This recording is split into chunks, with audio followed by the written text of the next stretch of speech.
सहना ववतु सहनौ भुनक्तु सह वीर्यं करवावहै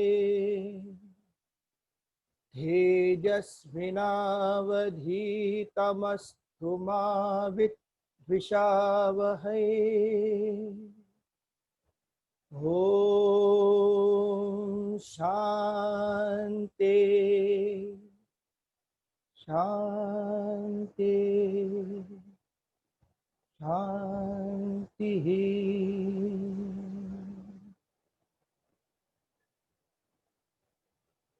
So last class we had discussed this beautiful shloka, chapter 2, कर्मण्ये वाधिकारस्ते वा फलेषु कदाचन मा कर्म फल हेतुर्भुः मा ते संगोस्त्व कर्मणि.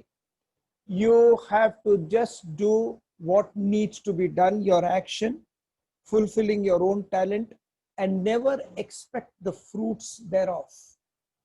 This is, as we explained, the sattvic component in you.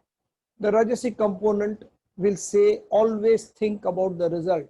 What am I going to get? The ego plays there, taunt there.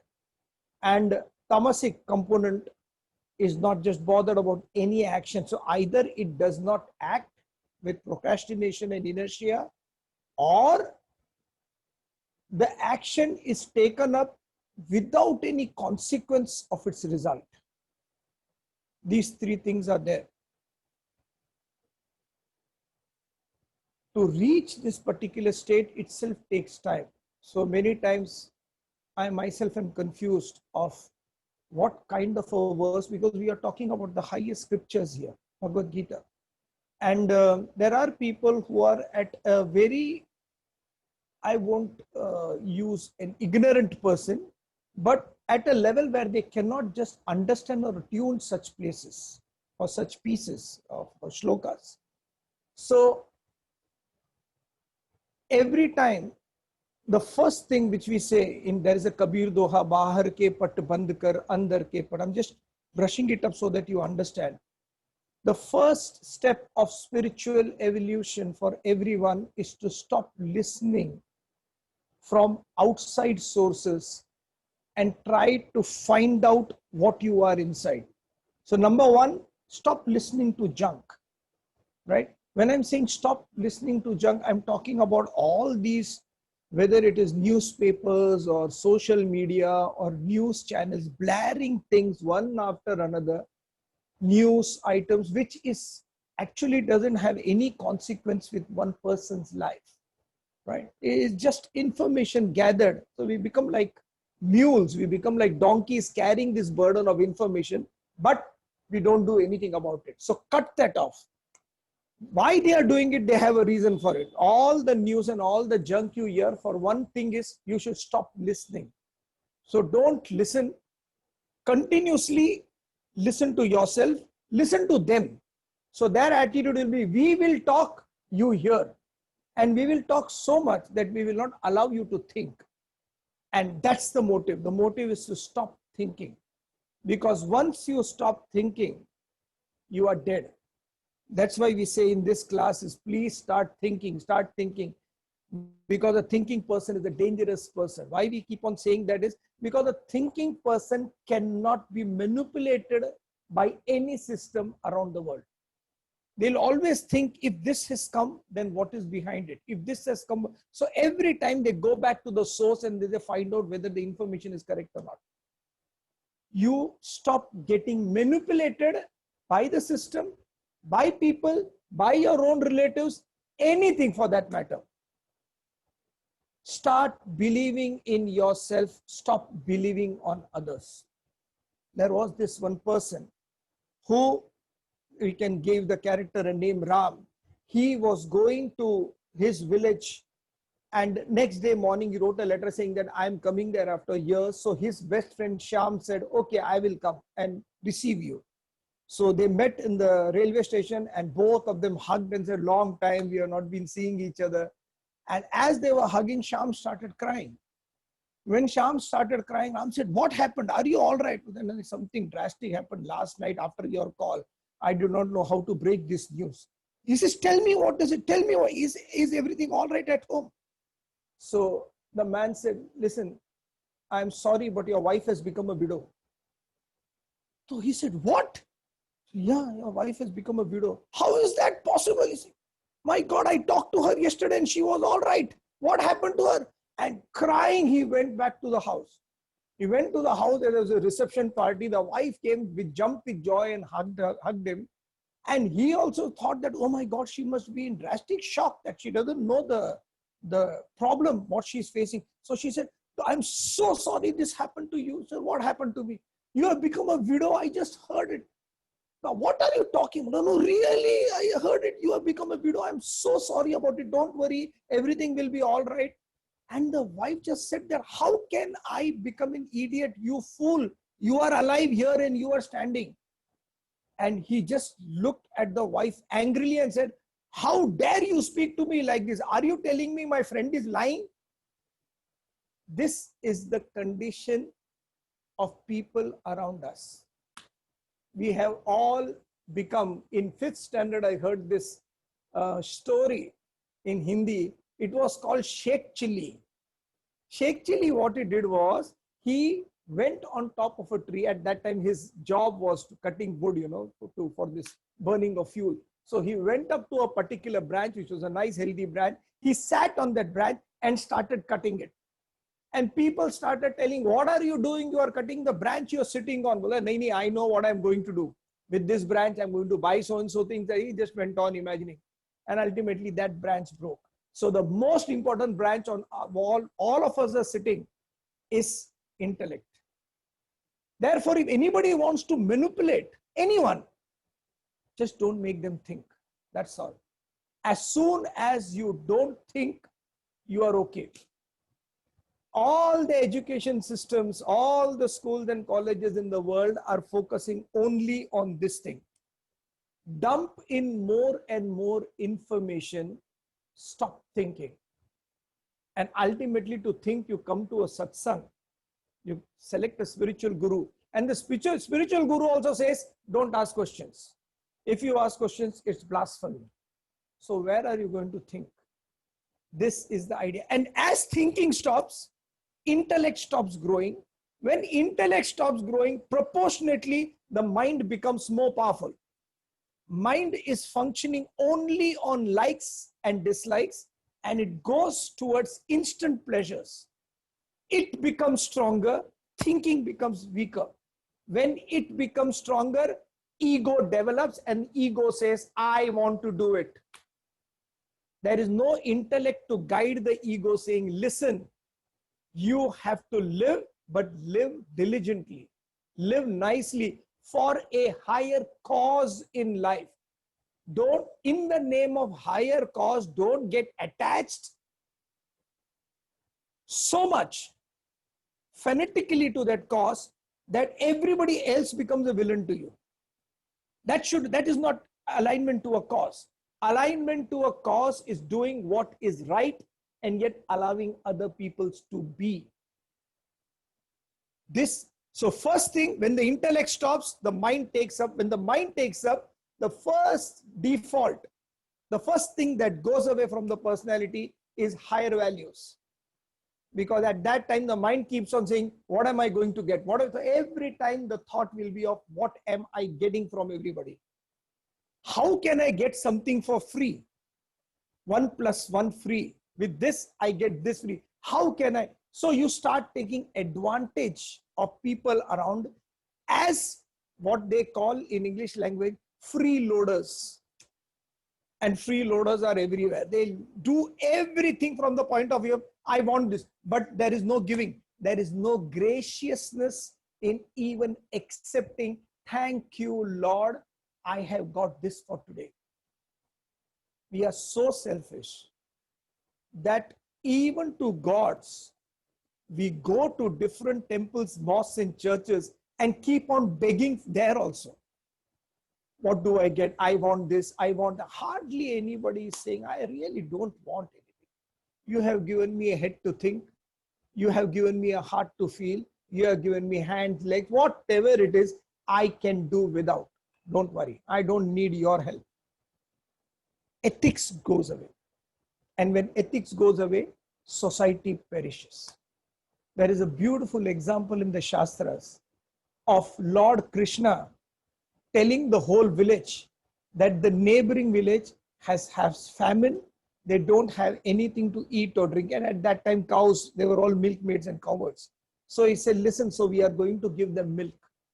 So one night, everybody should put 1 jar of milk in the village tank. There is a big rectangular tank. So village tank, everybody is supposed to put 1 jar of milk. That's it. But the condition is you have to close your eyes and do it. Nobody will be there, but you have to close your eyes, because if you open the eyes, I will know. After all, I am God, so I will know. Everybody is supposed to close the eyes and put that milk into the tank. And all the villagers did it throughout the night. Everybody took the jar, put it, went back to the room, and they were happy. Next day morning, Krishna called everybody in the morning, 6 o'clock. As soon as everybody came after sunrise, Krishna said, look at the pond, all the milk you have collected on the tank. Everybody looked, there was not a single drop of milk. Everything was water. And Krishna looked at everybody and said, you know what happened? They said, no. He said, each one thought the other will put milk. And since each one thought the other will put milk, what is the use of me putting milk? I'll put water. So everybody put water. This is how the ethics gets destroyed. Actually, it's just a simple story, but it is true. Nobody wants to do good or try to do good also. The ethics gets destroyed. And when ethics gets destroyed, you will justify anything and everything for an ignorant living. Each one of us are like that. We have this concept of, I am trying to do good in the society, so I can make a little bit concessions here and there. I also thought so initially. When you are trying to do merit to a higher cause, then what is the use of thinking small things? Choti moti galtiyan to ho jati hai. A little bit of mistakes happen. It's okay. Doesn't matter. There's this beautiful story. I'm not going into the whole story, but this is a story by, I think so, Victor Hugo, Les Miserables. And in this story, there is the criminal Jean Valjean. He's not a criminal, actually. He just stole a piece of bread to feed his family. Not even his family, his sister's children, because they were hungry. And he was put into prison for 5 years. 5 years, he tried to run away. Again, he was put into court and then extended by 5 years. So it became 19 years. And he became an animal in there. He said, what's the use of trying? I didn't do anything wrong, and yet I'm stuck here for 19 years. So he somehow managed to escape there. Basically a good person, but the system made him bad. As he escaped, he met a father on the way, and he stole everything from the father, all the silver vessels, and he left. He got caught. Next day morning, the police brought him back again. And the father said that, leave him, you know, he's not done anything. It's I who has given him all these vessels. And then the father says, the police left, and the father gives him the candlesticks, silver candlesticks. And he gives these beautiful lines. Son, remember, life is to give, not to take. That dialogue changes that person, Jean Valjean. He gives, he takes the vessel away because the father said, no, you keep it now, do something good with it.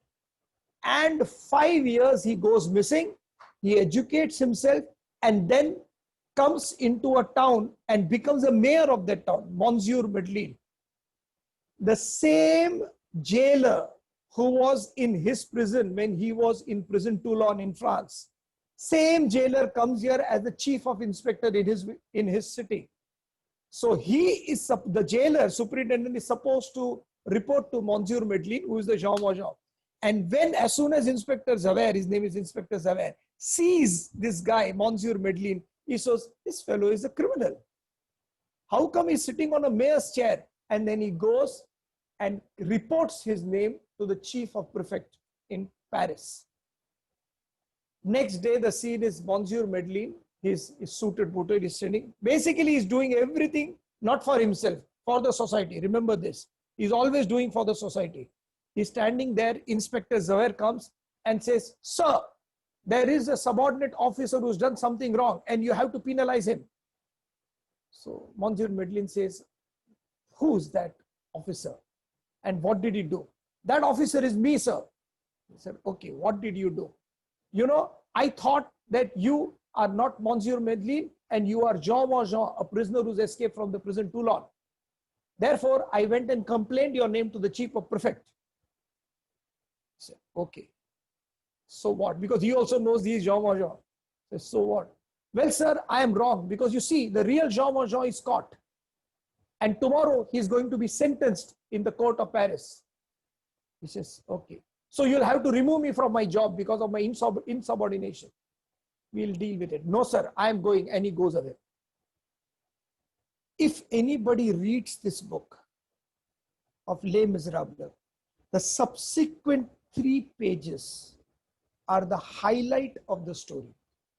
In the movie, they have not shown much, but the 3 pages, he goes to his room, he opens the big trunk, and from his trunk, he gets his skull cap, his shawl, all the things which represented that he was a prisoner, and throws it into the fire. He throws it into the fire and sees it burning. And the line is, "Jean Valjean is dead. The prisoner Jean Valjean is dead. Now I can remain whole life as Monsieur Medlin and do service to the world. I've been helping the city to grow rich and prosperous. I can help them more." After all, some person, some ignorant beggar is caught. What difference does that make? It's a life of either I go and surrender and that life will be spared, or I live here and I can help 10,000 other more people. Which one is better? This whole 3 pages is consumed by this confrontation. And at last, he goes to Paris and shows himself as, "I am Jean Valjean," and says, "Please, you can arrest me. You know where my office is. You can come tomorrow morning and arrest." And as he's leaving, he looks back and says, "I wish none of this would have happened. But I'm so happy we did it. Because one ignorant, simple beggar, a vagabond's life was hanging in balance." This is what I want to teach today. When the confrontation comes between values, ethics, and an organization, please learn from this. The ethics and the value is much more important than any organization. Because if you compromise now, whole life you will be compromising. So don't compromise on your ethics. However right, wrong the other person is, you don't compromise. You just focus on what you're supposed to do. Therefore, in that play Hamlet, Polonius gives this last advice in Shakespeare's play to his son Laertes when he's going to England. "And this above all, to thine own self be true, and it must follow as the night the day. Thou canst not then be false to any man. Be true to yourself. Never bend before any kind of pressure, any kind of social status, any kind of personality." Like Muhammad says, if Allah comes by my side and says, "Deviate from the truth," I will discount him. Whoever comes. See, when you live a life like this, then any kind of lies, any kind of wrongdoing, you don't entertain. In Hindi, in Sanskrit, there is a word called Vijugupsa. You feel irritated by the thought of it. How can a person do this? Ethics is what builds life. It is the edifice of life. When you live like that, then you focus, stop listening to others. Then you understand you are made up of sattva, rajas, and tamas. When you understand made up of sattva, rajas, and tamas, you will by force act only by sattvic inclinations. I will just do what is supposed to be done, what is needed. I am not going to be bothered by the result. For whatever I have received, thanks. Each and every aspect I have received in this gratitude. The oxygen I have got is thank you. The water I had, thank you. The body is there. Every aspect, there is zero complaint in my life. Should be a call for everyone. I don't want to complain about anything. Stick to my, with this attitude, when you're functioning in the world respects your convictions. When it respects your conviction and you believe in it, each and every action, you are not sweating to do the action. It is called action by inspiration. You are inspired to do it. Why? Because you enjoy it. When you do any action because of sheer enjoyment in it, your vasanas, your desires drop off. When the desires drop off means what I want, the I factor gets reduced and the doing factor increases. What needs to be done increases. I, individual, goes away. Therefore, there is no hurt. When these desires and vasanas drop off, slowly you reach a state of withdrawal. We did this last time. Uparati, dharana, then dhyana, meditation. Then when you are meditating, intellect is focused on a particular chant. The mind is not going anywhere and you lose your own ego into that. When you lose your own ego into that, you reach a different state. From that state, you see then the world and all its understanding of what the world is supposed to be doesn't exist. Remember, the world and your understanding of the world does not exist. It is there. Just as a waker enters the dream, it has no consequences. They reach a different state. This is a state of perfection. So when you remove the desires, this individuality, they say, has merged with the totality. This finite principle hanging within these bone structures, it has merged with the supreme reality, the infinite. You become a picture of perfection. Now, when all this happens, picture of perfection was taught by Krishna. Arjuna has this simple question. He said, Karmanye vadikare, do karma. Then he said subsequently is, remember the pursuit of knowledge is greater than the pursuit of action. Arjuna somehow understood that, correct, I want to pursue knowledge. I want to give up everything and take up sannyasa. I didn't want to fight. But then you are telling me, or you are sort of instigating me that I should fight my battle. Perfection is knowledge. Action. Knowledge is superior than action. Then why are you telling me to go for the action instead of knowledge? And really, is there a state called perfection? Many people have asked this question. Is there a state called perfection? Is there? There is. There is. Provided you believe there is. Ya mati sa gati. There's a beautiful line in the Ashtavakra Gita. Ya mati sa gati. Whatever you think, so you shall become. If you think you are incompetent, you will always remain incompetent. If you think you are perfect, you'll always remain perfect. Aim for perfection. So whenever something goes wrong, you say, it can be better. It can be. Always think from that point of view. So Arjuna is asking a simple question to Krishna. To Krishna, okay? Because Krishna is considered to be Avatara Purusha, to be a realized person. To Krishna is asking, have you seen anybody who's perfect? It's a beautiful thing. Somebody came to our academy and Swamiji was there. So one of the lunches I was sitting with him. This visitor was also there, and he looked at our teacher. He is steeped in Vedanta completely. He looked at the teacher and said, you know, Guruji, I am going to tell you something very frankly. All the gurus, those people are there, no, they are hanging around with these robes and ochre robe and white robe and green robe and all. They are all chores. All of them are corrupt. He is telling it to our teacher. So Guruji looked at him and said that, no, not everybody must be a thief. There may be somebody good, you know, trying to do something good. Then, no, Guruji, sab chore hai. So then, no, see, then he gave the example of Ram Tirtha. He said, Ram Tirtha says when there are so many American diamonds everywhere, the Nakli diamonds, it itself that there are so many false diamonds indicates that there is a true diamond somewhere. So the very fact that all kinds of falsehood and false sannyasis and teachers are there can be a chance that there is one person there. Just have a look. And ultimately saying, no, sir, sab chore hai. Similarly, Arjuna is asking Krishna, who is considered to be realized, have you seen a realized person?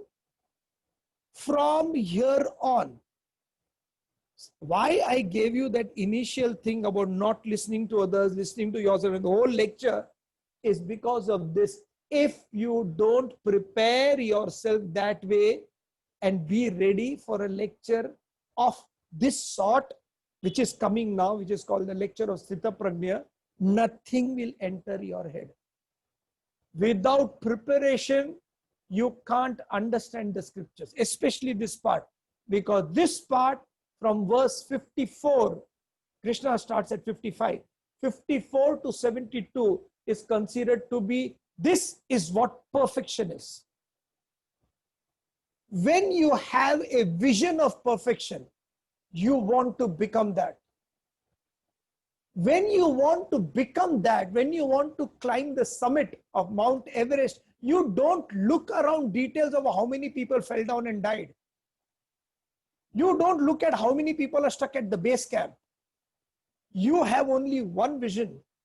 And that one vision is to look up and say, there is the point. I am here. I am physically capable of achieving that. That faith in yourself is the most important. So from now on, get into studies every day, listen to the lectures and prepare yourself. No junk from outside. And keep on rehabilitating your own mind and intellect. As soon as it slips down, bring it back again. Constant thought is important. So Arjuna is asking Krishna, Arjuna uvacha sthita prajnasya ka bhasha samadhistasya keshava sthitadhim kim prabhasheta kimasita brajeta kim. Beautiful. From here, real talk starts. Arjuna uvacha. Arjuna spoke. Thank God he spoke. If he had not spoken, if he had not interjected in between and asked this question, number one, we would have missed this beautiful passage. Krishna would have jumped into Karma Yoga because he was already talking Karmanne Vadikaraste. So he was already gearing up for that. Thank God. But locally, if you see, this question seems to be quite a stupid question for a simple reason that they are standing in between a war. The army is there, all the situation is there, and there he is asking who is a perfect person. Indicates that he is yet not ready to act. And the beauty is, when the other person is not ready to act, you don't force them to act. Look now, he is not acting. Look now, don't do that. Allow them enough time to grow. Every plant, when anybody wants to become spiritual, I say just one thing, have 3-4 plants in your house. One tulsi, one coriander, I don't know what all plants. Have 3 plants in your house. Water it, fertilize it and keep it. And pray to God. What? All the 3 plants should grow together. It's an impossible situation. Every plant will grow as it wants to grow. at its own speed. Similarly, if we allow human beings to grow at their own speed with a little bit of help, it is wondrous. Actually, they become really good. So Arjuna Vacha Sthita Prajna. Who is this? What is this description of one of steady wisdom? Sthita Prajna. Sthita, steady, Prajna, knowledge. So steady wisdom merged in the super conscious state, O Keshava. O Keshava, O Krishna, who has killed the demon Kishi, the wrong person. Even when you are indulging in killing, how can you remain perfect? How can, O Keshava, how do you do that? What is the description of such a one who's got steady wisdom merged in that higher state? What is his nature? Then, how does this one of steady wisdom, his inner nature, how does this person of steady wisdom speak? How walk? How talk? That's it. This is the way Arjuna is asking question. How walk? How talk? It's not even properly framed. The question is not framed. That's because he's excited. When people get excited, they don't know what words to come. All grammar goes out in the air because they don't know what, they are not conscious about the language, the flowery language, and how to present, because they are in a different state altogether.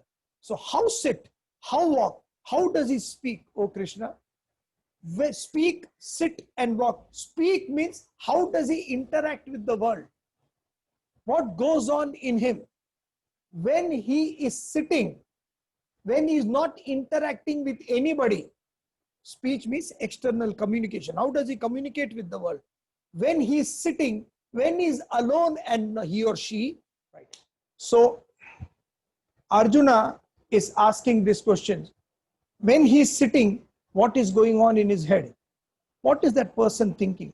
When he is walking, what is going on with this person? Basically, how to realize and how to see that this person is realized, a spiritual person. Does he never get angry? Is he always very sweet, very nice, talking so softly that I can barely hear him? Jatilo mundi lunchita keshaha kashayambara bahukrita veshasit bhajagovindam. Does he have matted hair? A realized person? Jatilo mundi. Does he have no hair at all? Or lunchita, is the hair pulled out of his head? What kind of a hairdo he is wearing? Jatilo mundi lunchita ke kashayambar. What kind of a uniform he is wearing? Whether it is white or ochre or golden or green or whatever. Kashayambara bahukrita vesha. Pashyanna pichana pashyati. Such a person even sees though they see not. So what kind of a veshbhusa? Does he wear mala? Which kind of mala? Rudraksh mala. Rudraksh mala, how many faces are there? 1 face, 2 face, 5 faces. All these gimmicks are going on with people wearing different things and claiming that they are realized people, and foolish people or ignorant people following their words and say, yes, they have realized. So how do you recognize a person who's realized, O Krishna? Sthita prajnasya ka bhasha samadhistasya keshava sthitadhim kim prabhasheta kimasita vrajeta kim. Here Krishna answers, and Krishna doesn't say, look at me, I am realized. What a type of question you are asking, man. No. He understands the other person is not prepared mentally to accept him as a realized person. So he gives where the knowledge is properly given. The next verse of Krishna, which I think so you have it already. Shri Bhagavanu Vacha Rajahati Yada Kaman Sarvan Partha Manogatan Atmanyevatmana Tushtaha Sthita prajnasya dochyate. One of the most fascinating answers which Krishna gives to Arjuna. Who is a perfect person? O Arjuna, Bhagavanu Vacha, the Lord speaks. And when the Lord speaks, everybody better listen. Prajahati yada kaman. Give up all your desires. Sarvan, all. Prajahati yada kaman sarvan. All the desires give up. If you want. So this is the sign of a realized person. A realized person, no desires. Give up. So when we say no desires and give up, people say, without desire, how can you live? There has to be something to push you towards action. If there is nothing to push you, why are you doing it? There has to be something. You are listening to this because you want to improve your life. There is a desire to improve your life. I am talking here, we are communicating so that I am satisfied and it helps you in some way. How can a person live without desires? And yet, most of the teachers say, remove the desires. It's as good as saying somebody coming and complaining to me and saying, I have got a splitting headache, sir. Really? I tried everything. I tried homeopathy. I tried allopathy. I tried naturopathy. I even went and sang bhajans for Ganapati. Everything, all pathis I tried. Nothing works. Then I give a solution. Listen, it is the head that is paining now. Chop off the head. There won't be any pain. And people, good, chop off the head. You can't chop off the head to remove the headache. So you can't chop off saying you can live without desires. It's impossible. No one can live without desire.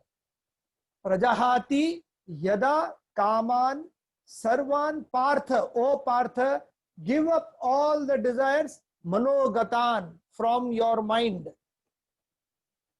Chodo. Like a teacher used to say, chodo, you get. Pakdo, gaya. Anything you hanker behind and say, I want this, I want this, I want this, it will go away. Anything you shrug your shoulder and says, doesn't matter. If it was mine, it will come. If it was not mine, it was never meant to be. So easy. Such a person understands life better. Give up. When you give up, you get. When you try to take things, it gets away. There's a beautiful phenomena of colors. A rose is red. Do you know why a rose is red? Yes, a rose is red, then pink and different colors. Why is a rose red? A rose is red because it takes all the colors from the sunlight. It takes all the colors from the sunlight and gives out only one color. And guess what color? Red. It gives out red color, therefore it is red. It gives out red color, therefore it is red. It absorbs all the other 6 colors. It is not known by that. You are known by what you give. A rose is red because it gives out the red. So what do we give? When you keep on saying mine, mine, mine, the trouble starts. What do we give? Give up your desires. Give up the thought that all this I am controlling. All this is in my hand. Nothing is in your hands, in our hands for that matter. Give up this desire of an illusion of control. Become zero. There was a lady who went to a Mahatma and she wrote a huge question. 3 pages of question. Why is Guruji, why is this happening to me? Why is this happening to me? So the Mahatma just saw the 3 pages. He gave the lady back the page and said, reduce it to 1 page. Then the lady took that whole 3 pages. She went home After 3 days, she brought a reduction in one page and said, he saw the one page, says, yeah, I don't have time. Reduce it in 2 lines. After that, the lady never came. The question disappeared. So what is happening? Give up the desires from the mind. I need to do this. Karmanyevadikaraste. That's what, same verse. Give up all the desires. Prajahati yada kaman sarvan partha manu. So give up everything, whatever desires. Then what do I do? If I give up the desires, how can I sustain myself? How can I live? Don't worry. When you have understood the Supreme, Atmanye Atmana Tushtaha. Tushtaha, satisfied. When I am satisfied in the self, by myself, at present, I am living in this world with all my relationships before me. I got a father, I got a mother, I got a brother, I got a sister, I got a husband, I got a wife, I got children, I got servants, I got all these things around me, all relationships. They are there. When they are there, I am happy. When they are not there, also I am happy. This line is very important. I am happy with you, but never for a moment think that my happiness is dependent on you. I am happy with you, but never for a moment think that my happiness is dependent on you. I am satisfied in myself. Don't tell this to others. Huh? Don't go home and tell your wife this. I am happy with you, but tomorrow you're not there, you're all right. Don't do that. All marriage will break. Don't. It's a preparedness which every individual has to have inside. That preparedness is important. Where the other person is doing wrong and you have the strength to say, excuse me, this is not the criteria with which marriage is. If you can't handle it, get out. I can manage on my own. That attitude is important. Atmanye Atmana Tushtaha. I am always contented and satisfied by myself. Sthitaprajnasya dochyate. Such a person is called a realized soul. We'll continue with this. Thank you very much. We'll continue next time.